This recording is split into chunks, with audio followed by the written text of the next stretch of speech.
पूरे time school life में scholar था, टॉपर्स में आता था। पहली बार कभी ऐसा हुआ कि कुछ नहीं हुआ, तो फिर थोड़ा लगा कि ये नहीं हुआ है तो अब यही करना चाहिए। टेक्निकल ब्रांच होती है, बीटेक होता है उसमें। एक ही कॉलेज है all over India, government of India college है। तो मैंने उसका उसमें अप्लाई किया, उन्होंने मेरे को इंटरव्यू फिजिकल के लिए बुलाया, वो मेरा निकल गया, मेरिट लिस्ट आई, रैंक 3 ऑल इंडिया। उनका एक डायलॉग मेरे को अभी भी याद है कि अगर तुमको सबसे आगे निकलना है तो तुमको दिन का 25वां घंटा ढूंढना पड़ेगा। सक्सेस का एक फॉर्मूला होता है, success equal to hard work into I Q multiplied by I Q. क्योंकि आजकल की लाइफस्टाइल चेंज हो गई है, चीज़ें बहुत इजी हो गई है। मतलब पहले कुछ छोटी छोटी चीज़ों के लिए ना बहुत स्ट्रगल करना पड़ता था।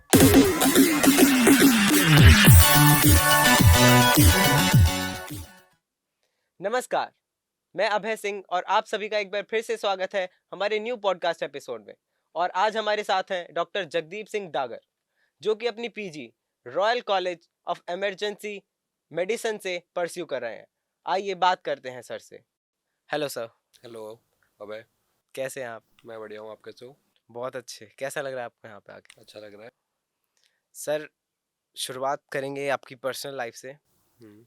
सबसे पहले स्टूडेंट लाइफ से कि आपकी 10th के बाद क्या फेज रहा आपकी लाइफ का, क्योंकि स्टूडेंट लाइफ फिर कॉलेज लाइफ और उसके बाद एक कॉम्पिटिटिव एग्जाम को क्लियर करना और आज इस पोजीशन पे रहना, इस सब के बारे में हम बात करेंगे। तो आप हमें पहले अपने 10th के बाद का सफ़र बताइए।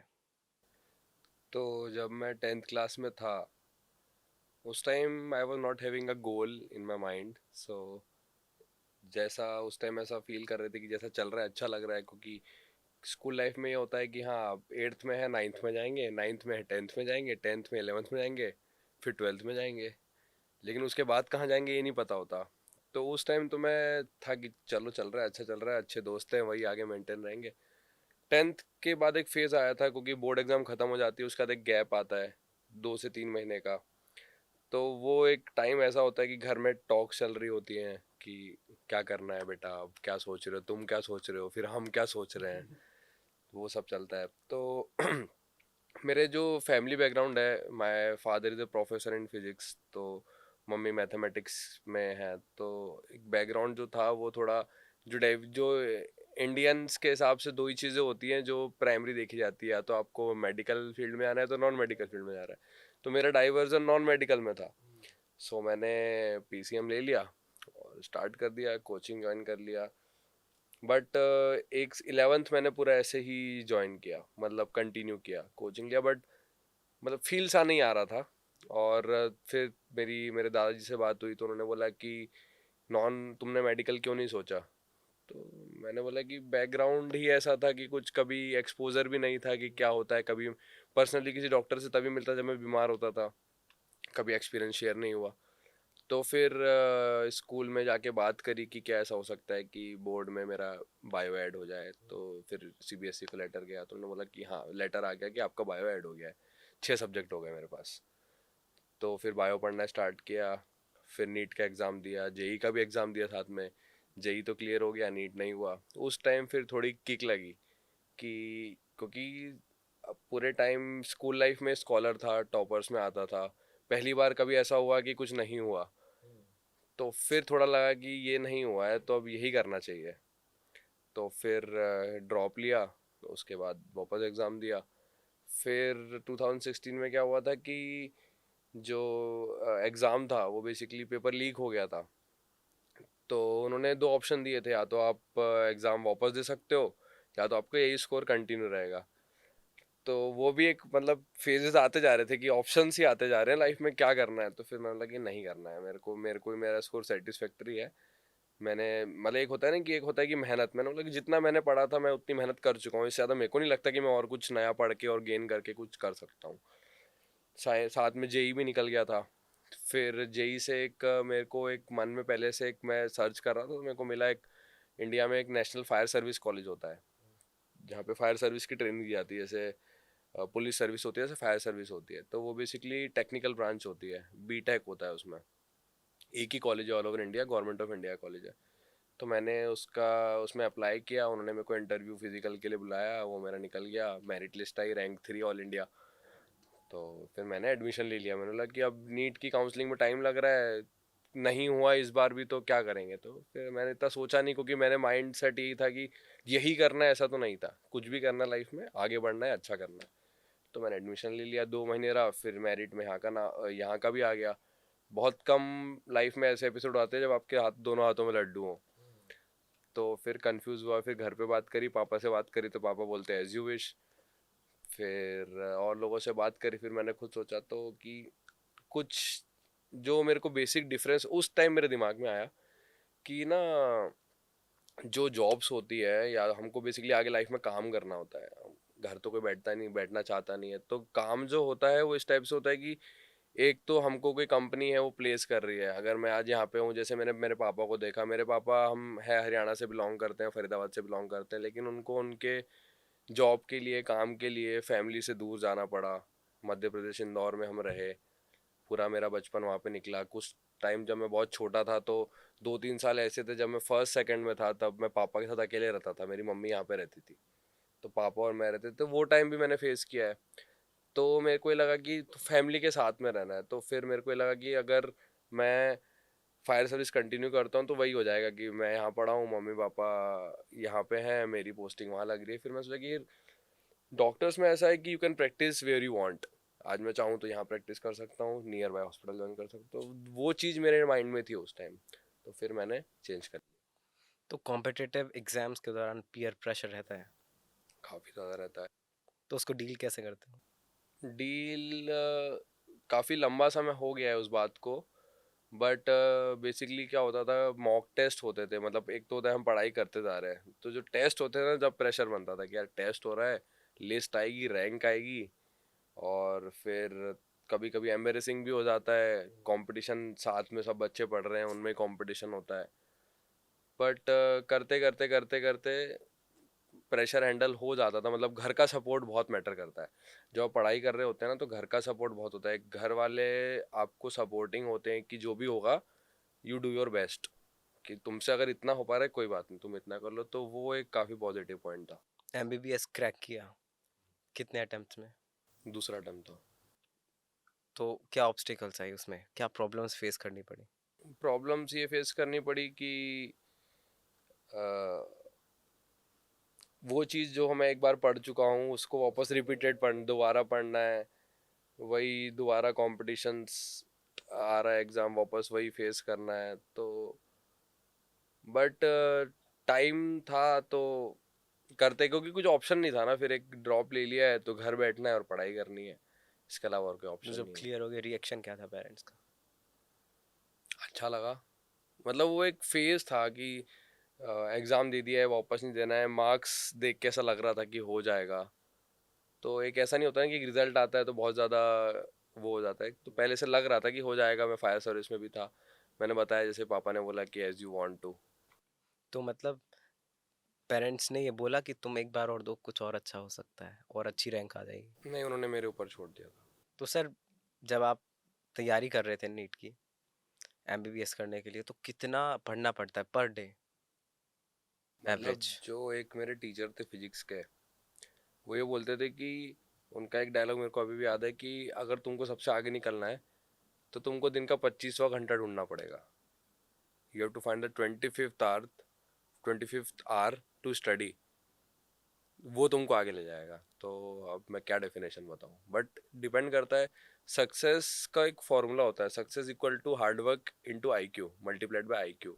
किसी का आई क्यू ज़्यादा है तो कम हार्डवर्क में भी उसको सक्सेस मिल जाती है। किसी का आई क्यू कम है तो हार्डवर्क ज़्यादा करके भी सक्सेस ले सकता है। तो ये डिपेंड नहीं करता है, क्योंकि मेडिकल साइंस हार्ड वर्किंग है। इट्स नॉट लाइक कि आपको बहुत आता है तो आप बहुत ज़्यादा कर सकते हो कम मेहनत में। आपको हार्ड वर्क तो करना पड़ेगा, चीज़ें रिटेन करनी पड़ेंगी, उसको अप्लाई करना पड़ेगा।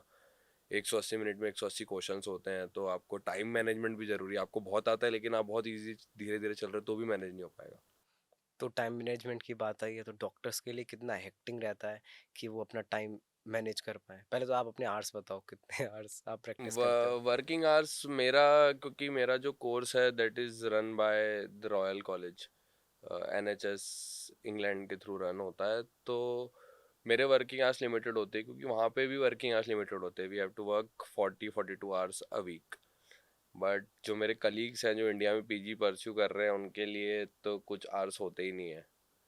मतलब 2 दिन हो जाते हैं बिना सोए हुए, 36 आवर्स कंटिन्यू ड्यूटी चल रही है, 3 घंटे सोए उसके बाद वापस 12-14 घंटे, फिर कभी कुछ हुआ नहीं हुआ। तो मेरे अगर 40-42 आवर्स है तो उनके मिनिमम 120 तो हो जाता है। तो टाइम मैनेजमेंट कैसे करते होंगे? कुछ नहीं कर सकते, 3-4 दिन नहीं नहाते हैं। है रियलिटी है, कपड़े नहीं चेंज कर रहे हैं, पसीने में कपड़े हो गए। मैंने खुद जब मैं इंटर्नशिप में था, मैंने मेरे पीजीज को देखा है कि जाते ही घर ही नहीं जाने का टाइम मिल रहा है, वहीं सो जाते थे। डॉक्टर ड्यूटी रूम मिलता है एक वहाँ पे, तो 3 लोग हैं, एक बेड है, कर लो मैनेज। 3 लोग हैं, एक बेड है। तो अभी आपने बोला हार्ड वर्क इनटू आईक्यू, तो कई बार मेरे मन में खुद सवाल उठता है कि टैलेंट या आईक्यू, सॉरी, टैलेंट या फिर हार्ड वर्क? Hard work. क्यों? आपके पास टैलेंट कितना भी हो, लेकिन आप घर पे बैठ के सो रहे हो तो उसका कोई कुछ काम का नहीं है। जब तक आप हार्ड वर्क नहीं करोगे, टैलेंट कुछ काम का नहीं है। लेकिन आपके पास टैलेंट बड़े कम का, भले से अगर आपके पास टैलेंट कम है लेकिन आपका हार्ड वर्क बहुत ज़्यादा है, तो आप बहुत आगे बढ़ सकते लेकिन आज के जो यूथ है वो हार्ड वर्क को तो बिल्कुल भी प्रेफर नहीं करता। हो। क्योंकि ये आजकल की लाइफस्टाइल चेंज हो गई है, चीज़ें बहुत इजी हो गई है। मतलब पहले कुछ छोटी छोटी चीज़ों के लिए ना बहुत स्ट्रगल करना पड़ता था। For example? फॉर एग्जांपल जैसे कि हमको कुछ चीज़, जैसे मेरे को शाम को अगर खेलने भी जाना होता था ना 5 बजे, तो मेरे को मेरे पापा को कुछ एक, मतलब वो मेरे को जैसे इंग्लिश होती थी या कुछ भी जो मैं सब्जेक्ट पढ़ रहा होता था, उसका एक टेस्ट लेते थे कि तुमको जो दिन भर में तुम पढ़े हो या स्कूल से जो पढ़ के आए तुमको एक टेस्ट देना पड़ेगा। उसके बाद तुम खेलने जाओगे या तुमको ये चीज़ मिलेगी। आजकल जहाँ मैं देखता हूँ मेरे जो घर में छोटे बच्चे हैं और जो मेरे भाई वगैरह के जो बच्चे हैं, उनके अंदर ये सब चीज़ नहीं है। बहुत इजीली चीज़ें मिल जाती हैं, बहुत इजीली एक्सेसिबल हो गई हैं। और ये भी डिपेंड करता है क्योंकि एक ना न्यूक्लियर फैमिली और एक जॉइंट फैमिली में बहुत फ़र्क होता है। न्यूक्लियर फैमिली में क्या, मेरे पापा ही होते थे और तो कोई ऊपर था नहीं। जब जॉइंट फैमिली होती है तो जो ग्रैंड पेरेंट्स होते हैं वो, उनमें भी थोड़ा लाड ज़्यादा होता है, तो कुछ कुछ चीज़ों का फ़र्क आ जाता है। कभी कभी ग्रैंड पेरेंट्स भी बहुत ज़्यादा स्ट्रिक्ट होते थे, मेरे हैं। तो नीट में क्या होता है कि मैंने खुद देखा, मेरा भाई का फ्रेंड है, वो पूरे दिन पढ़ता रहता है, उसके पेरेंट्स को कहीं खेलने नहीं भेजते, सुबह वॉक पे नहीं भेजते, क्योंकि वो ऐसा लगता है उन्हें वो टाइम वेस्ट करेगा। तो ऐसा है कुछ कि मतलब तुम्हें इतना पढ़ना पड़ता है कि तुम खेलना भूल जाओ, बाहर जाना भूल मैं तो जाओ? डेली खेलता था। क्या डेली खेलते थे? 5 से 7। नॉट फिक्स्ड, मेरा बैडमिंटन में इंटरेस्ट था बट कोर्ट दूर था। तो वो वो टाइम वेस्ट है कि मैं एक, मेरे पैशन के लिए मैं 1 घंटा जाऊँ वहाँ पे, 1 घंटा के लिए और वापस आ जाऊँ, वो टाइम वेस्ट है। बट मैं घर से 5 से 7 निकल रहा हूँ, मैं वॉक कर रहा हूँ, मैं क्रिकेट खेल रहा हूँ, फुटबॉल खेल रहा हूँ, जो मेरे दोस्त खेल रहे हैं, मैं बास्केटबॉल खेल रहा हूँ। तो एक एनर्जी जो मैं कंटिन्यूसली पढ़ाई में लगा रहा हूँ, वो एक मेरा माइंड, मेरे को ब्रेक मिल रहा है, ब्रेक में मैं अपनी बॉडी का भी फिजिकल एक्सरसाइज कर रहा हूँ, मेरा माइंड भी फ्रेश हो रहा है, मेरा कंसंट्रेशन चेंज हो रहा है। तो वो मेरी पढ़ाई को बहुत इफेक्टिव बनाता है। दिन का कितना पढ़ते थे? मतलब हर दिन का अलग होता था, किसी दिन कोचिंग जाना होता था, किसी दिन नहीं जाना होता था। टाइम टेबल के हिसाब से पढ़ता था, बट नींद अच्छी लेता था मैं। 8-10 घंटे सोना है। क्योंकि मेरा ये रहता था कि दो चीज़ होती है, कुछ लोग क्या होते हैं मैंने देखा है साथ में कि पढ़ तो रहे हैं लेकिन वो नींद आ रही है, तो बेटर है आप सो जाओ। क्योंकि ना आप पढ़ रहे हो ना आप सो रहे हो, एक चीज़ तो करो, एटलीस्ट तो सो जाओ। 4 घंटे सो के फिर उठ जाओ, फिर अच्छे से पढ़ लेना। आपने 3 घंटे ना पढ़ रहे हो ना सो रहे हो, दिमाग में कुछ जा नहीं रहा, लेकिन सोना नहीं है क्योंकि पढ़ना है, पढ़ना? तो वो चीज़ गलत है। आप नीट के लिए प्रिपेयर कर रहे थे तो आपकी कोई स्ट्रैटेजी थी? टाइम टेबल, टाइम टेबल बना के पढ़ता था कि ये मेरा टारगेट है, मेरे को ये टारगेट कंप्लीट करना है इतने टाइम में। नहीं होता तो फिर मैं एक्स्ट्रा जागता था।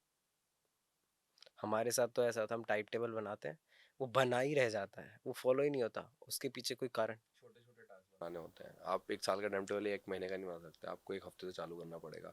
आप उसको कितना पूरा कर पा रहे हो, फिर आप 15 दिन का बनाओ। आपको अपनी कैपेबिलिटी पता होनी चाहिए। आपने बना लिया कि एक दिन में 10 चैप्टर कर सकता हूँ, लेकिन आपको टाइम टेबल बनाते टाइम ही पता होगा कि मैं नहीं कर सकता, लेकिन मैंने बना लिया है। तो आप एक दिन में अगर एक चैप्टर बनाओ ना, आपको अपनी कैपेबिलिटी पता होनी चाहिए, तो आप 1 हफ्ते का टाइम टेबल। फिर उसमें डिस्ट्रैक्शंस, फोन, टीवी, फ्रेंड्स। मेरे टाइम तो नहीं थे। मेरे घर पे टीवी तो था लेकिन कनेक्शन नहीं था। फोन हुआ नहीं करते थे। शायद इसलिए इजी था, अब इसीलिए मुश्किल होता जा रहा है। डिपेंड करता है आज के टाइम। मेरा छोटा भाई भी है, मेरा छोटा भाई भी एमबीबीएस कर रहा है, got a good rank, studying in second best medical college in India, arm force medical college. उसके टाइम सब कुछ था, उसने उसको पॉजिटिव वे में यूटिलाइज किया। उसके बाद लैपटॉप था, फ़ोन था, बट वो वीडियोस देखता था पढ़ाई की, नई नई चीज़ें गेन करता था, नए नए क्वेश्चंस गेन करता था। जैसे कि मैं जाता था, मेरे पास ये यूट्यूब वगैरह उस टाइम था नहीं था इतना, तो जो मेरे को मास्टर ने पढ़ा दिया वही है, और वही उतना ही है। अभी रिसोर्स अनलिमिटेड हो गए हैं। आपको कोई एक चीज़ समझ नहीं आ रही है, तो मेरे को जब चीज़ समझ नहीं आती थी तो मेरे को 3-4 किताब में उनको अंडरस्टैंड करके फिर अपनी लैंग्वेज में कन्वर्ट करके फिर उसको अप्लाई करके करना पड़ता था। आज आप 3 वीडियो देखो, आपको समझ में आ जाएगा। तो आप अगर पॉजिटिव वे में लेते हो तो बहुत फ़ायदा है। नेगेटिव वे में लेते हो कि आपने एक वीडियो चालू किया, साइड में गाना आ गया, उस पर क्लिक कर दिया, गाना सुन लिया, तो वो गलत है। The students those are preparing for NEET, उनसे पूछा तो उन्होंने बोला कि नर्वसनेस एक फैक्टर है, जो मतलब सब कुछ आते हुए भी बहुत नर्वसनेस होती है पेपर में। तो क्या? नर्वसनेस कॉमन है, क्योंकि एग्ज़ाम का सिस्टम ही ऐसा है कि जो हम साल 2 साल या फिर कुछ लोग बहुत पहले से मेहनत स्टार्ट कर देते हैं, वो एक 3 घंटे की एग्ज़ाम जस्टिफाई कर देती है। अब वो 3 घंटे की एग्ज़ाम में कोई बीमार भी हो सकता है, किसी के कोई पर्सनल इश्यूज भी हो सकते हैं, और नंबर ऑफ इश्यूज हो सकते हैं। कोई घर से निकला और ट्रैफिक जाम में फंस गया हो, तो वहीं से नर्वसनेस स्टार्ट हो जाती है। तो थोड़ा सिस्टम ही ऐसा है, लेकिन इसके अलावा कुछ और ऑप्शन भी नहीं है। 3 घंटे की एग्ज़ाम आपके लाइफ को जस्टिफाई कर देती है। तो नर्वसनेस होती है, बट नर्वसनेस को कंट्रोल करने के तरीके हैं, मेडिटेशंस होती है, और बेसिकली जो एक टाइम टेबल में 2 घंटे का स्लॉट खेलने के लिए या फिर फिजिकल वर्क के लिए निकालना जरूरी है। मेडिटेशन का पॉइंट आया तो स्पिरिचुअलिटी का कितना रोल रहा? मैंने तो कभी प्रैक्टिस मेडिकल वाले मोस्टली ऐसे ही मिलते हैं। और पेरेंट्स ने कभी पेरेंट्स का कभी ऐसा था कि बच्चा कुछ एक्स्ट्रा करिकुलर एक्टिविटी जैसे म्यूजिक सीखे या कुछ और करे? म्यूज़िक के लिए मेरे पापा ने मेरे को एक बार, जब मैं 7th 8th में था, तो एक जगह लेके गए थे। वो पियानो, या क्या बोलते हैं, हारमोनियम? हारमोनियम तो वो आगे वाला होता है, वो अच्छा। नहीं, तो वो कैसियो टाइप का होता है, हाँ, कैसियो कैसियो। टाइप वो होता है। तो उन्होंने मेरे को क्लास ज्वाइन कराया था। 1-2 महीने करा, मैंने सीख भी लिया था, फिर मेरे को भी मज़ा नहीं आया, अच्छा। तो मैंने छोड़ दिया। क्योंकि मैं क्या था, मैं पढ़ाई तो मैं कर लेता था, तो मेरे घर वालों को टीचर ने स्कूल से बोला था कि इसको इसका दिमाग डाइवर्ट कराओ, क्योंकि पढ़ तो ये सब कुछ लेता है, फिर मस्ती करता है क्लास में आके, तो इसका दिमाग डाइवर्ट कराओ। तो फिर उन्होंने मेरे को बैडमिंटन क्लास ज्वाइन कराई कि इसको अब 2 घंटे वहाँ पे व्यस्त रखते हैं, नहीं तो ये फिर पता नहीं क्या करेगा।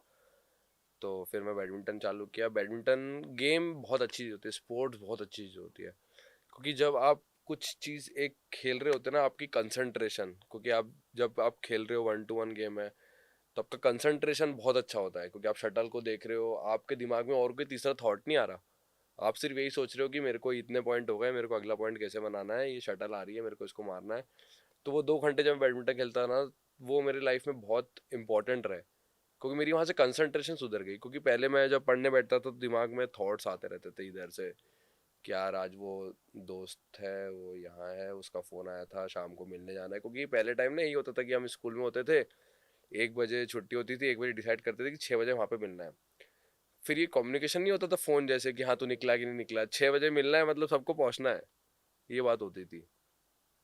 तो बहुत सारे डिस्ट्रैक्शंस होते थे उस टाइम, क्योंकि कम्युनिकेशन काफ़ी कम था। तो बैक बेंचर्स के बारे में क्या कहना? बैक बेंचर ही हूँ। अच्छा। मेरे को फ्रेंडशिप बहुत पजलिंग लगती है, पता नहीं क्यों, क्योंकि समझ नहीं आता कि फ्रेंड्स बनाने भी चाहिए, नहीं बनाने चाहिए।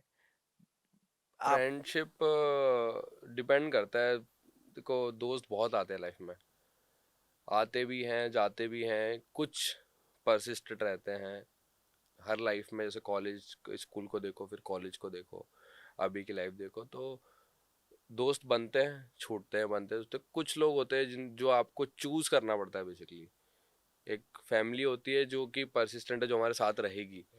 दोस्त हमको चूज करने पड़ते हैं, मतलब कि कोई एक दोस्त है, उसको मेरी कंपनी अच्छी लगी, मेरे को उसकी कंपनी अच्छी लगी, हमने टाइम स्पेंड किया, हमको एक दूसरे पे ट्रस्ट बन गया कि हाँ ये अच्छा है, तो हम उसको आगे कंटिन्यू कर सकते हैं।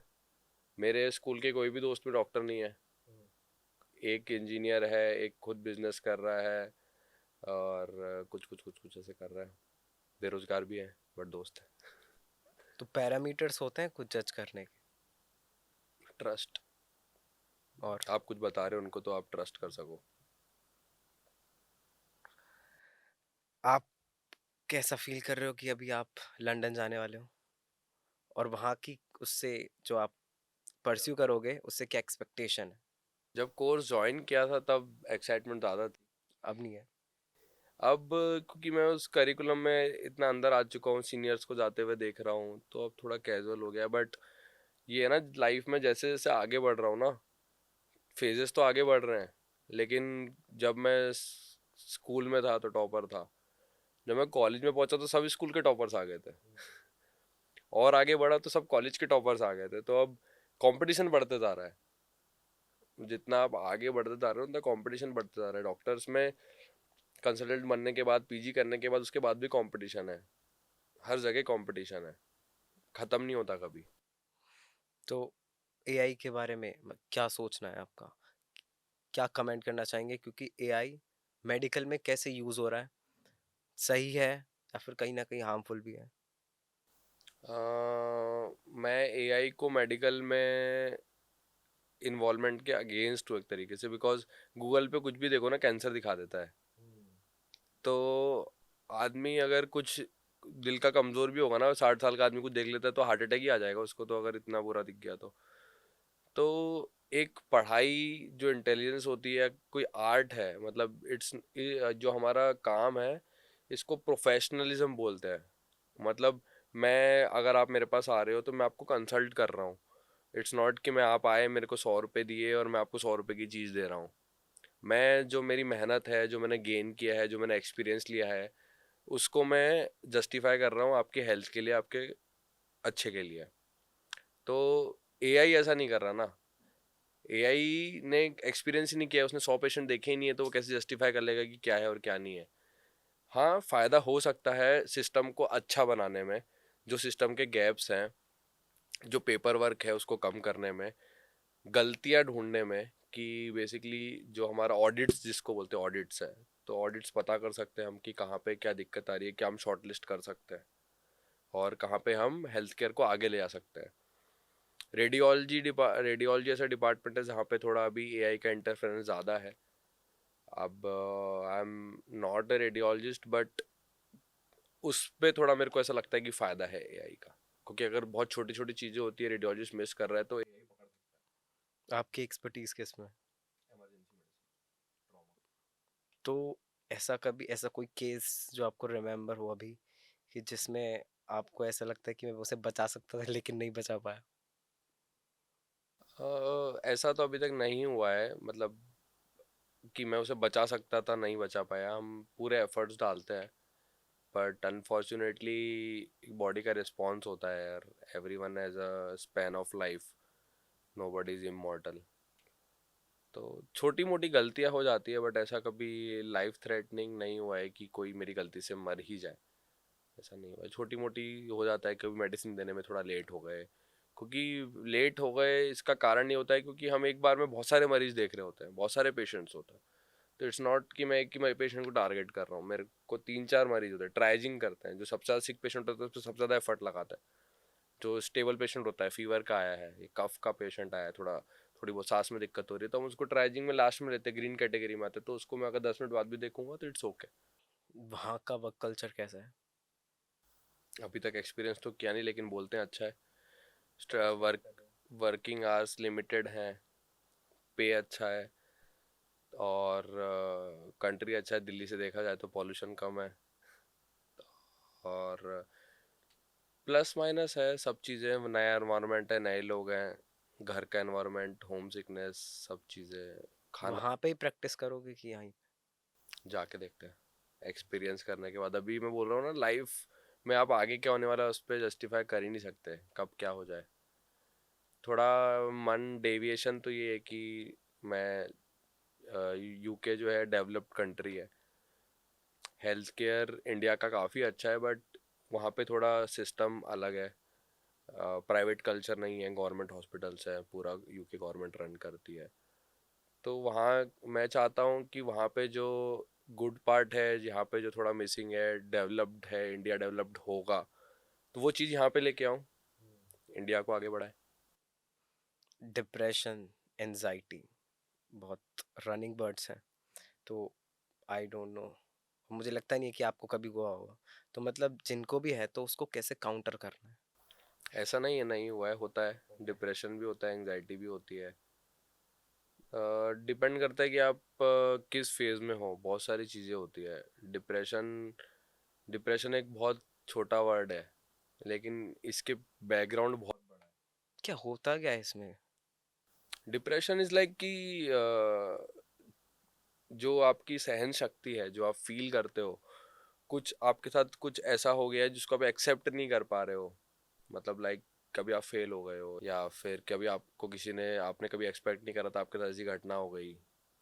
छोटी छोटी चीज़ों में भी डिप्रेशन हो सकता है, बट ट्रांजिएंट होता है, एक परमानेंट होता है। जैसे कि एक होता है बुरा लगना, तो बुरा लगना भी कि एक डिप्रेस हो गया, वो डिप्रेशन नहीं हुआ, डिप्रेस हो गया कि यार मेरी ट्रेन छूट गई, मैं डिप्रेस हो गया, तो वही डिप्रेस हो गया। अब मैं ट्रेन छूट गई उसको लेके बैठा रहूँ कि अरे मेरी तो किस्मत ही खराब है, आज भी ट्रेन छूट गई, कल मेरे साथ ऐसा हो गया था, परसों मेरे साथ वो हुआ था, और मेरे साथ तो 2-3 साल से ऐसा ही चल रहा है, कुछ ना कुछ नेगेटिव ही हो रहा है, तो वो डिप्रेशन में कन्वर्ट हो जाता जिसके कॉम्पिटिटिव एग्जाम्स क्लियर नहीं होते हैं वो सुसाइड करते हैं, सुसाइड केस बढ़ते ही जा रहे हैं इंडिया में। है। बढ़ते जा रहे हैं, नंबर ऑफ स्टूडेंट्स जो एग्ज़ाम दे रहे हैं वो भी बढ़ते जा रहे हैं।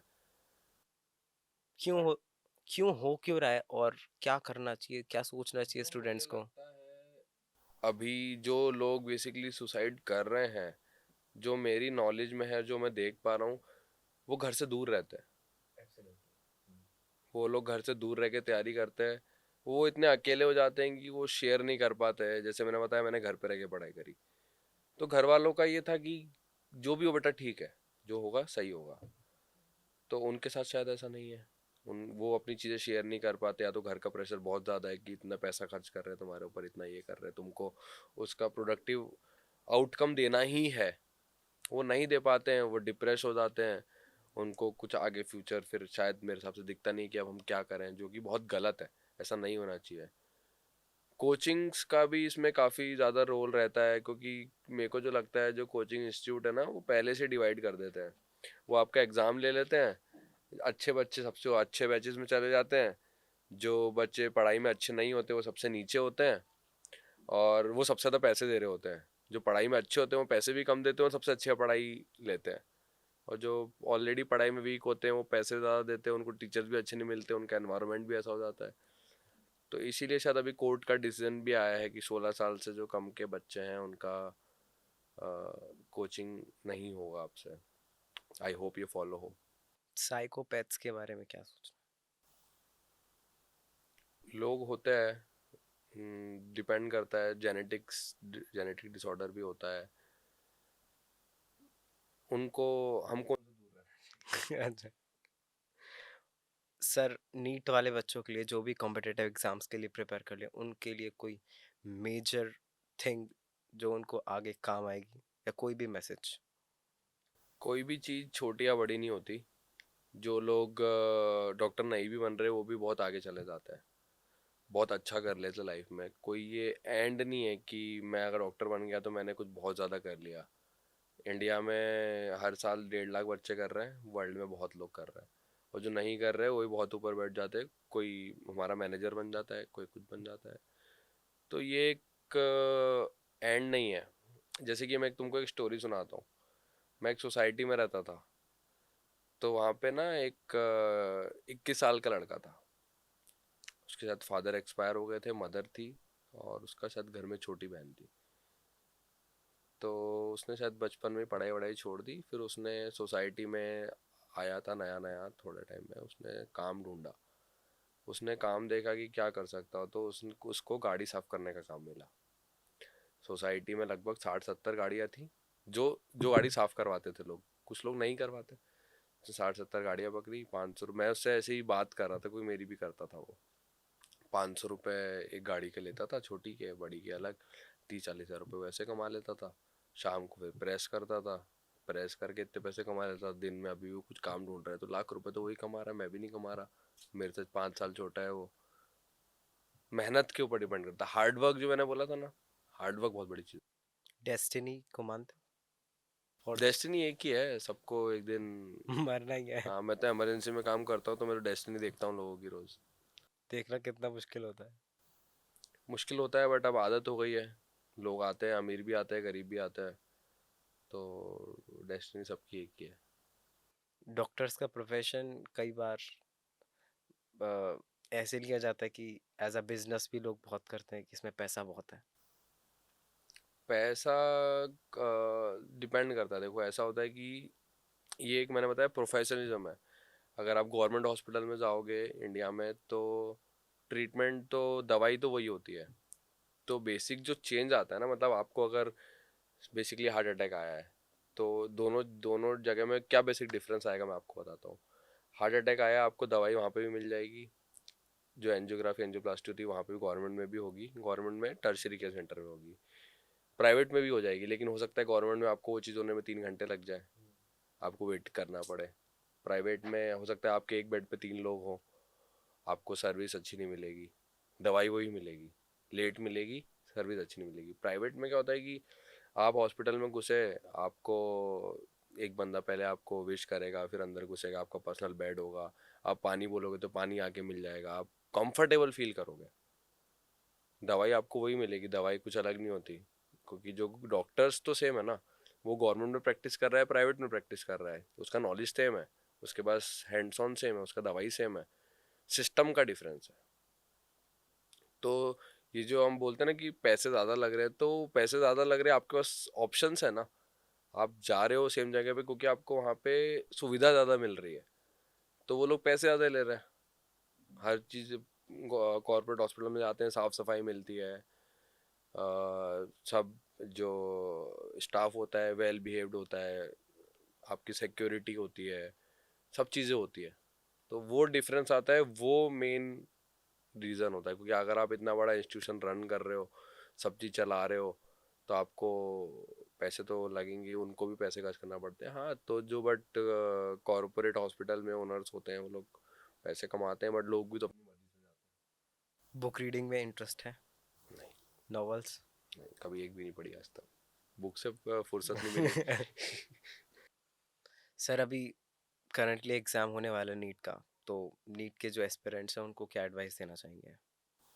नीट के जो एस्पिरेंट्स हैं उनको एडवाइस देना चाहूँगा कि एग्ज़ाम को एग्ज़ाम की तरह लो। वो एक एग्ज़ाम है, एग्ज़ाम लाइफ में आती रहती है। नीट का एग्ज़ाम आज से मैंने 6 साल 7 साल पहले दिया था, उसके बाद से 100 एग्ज़ाम और दे चुका हूँ। तो एग्ज़ाम को एग्ज़ाम की तरह लो। नहीं होता कोई बात नहीं, होता है तो भी कोई बात नहीं। क्योंकि ऐसा नहीं कि आप एग्ज़ाम क्लियर करके कुछ बहुत ही ज़्यादा, आपने कुछ बहुत ही अच्छा कर लिया है, ऐसा भी नहीं है। नहीं हुआ है तो भी कोई बात नहीं, कोई और फील्ड्स हैं, मूव ऑन करो। ड्रॉप लेना है, आप चाहते हो कि आपका थोड़ा मार्क्स रह गया, आप बहुत अच्छा और कर सकते हो, ड्रॉप ले लो और तैयारी करो। लाइफ का एंड नहीं होना चाहिए ये। Thank you so much sir, आप हमारे साथ जुड़े, अपना बहुत कीमती टाइम हमको दिया। बहुत अच्छा लगा बात करके, बहुत सारी नई चीज़ें सीखने को मिली। और आई होप कि हमारी ऑडियंस को भी बहुत सारा नया जो कंटेंट है वो मिला होगा। Thank you so much. Thank you अबे, and thank you for giving me this opportunity, and thank you S N D media for this.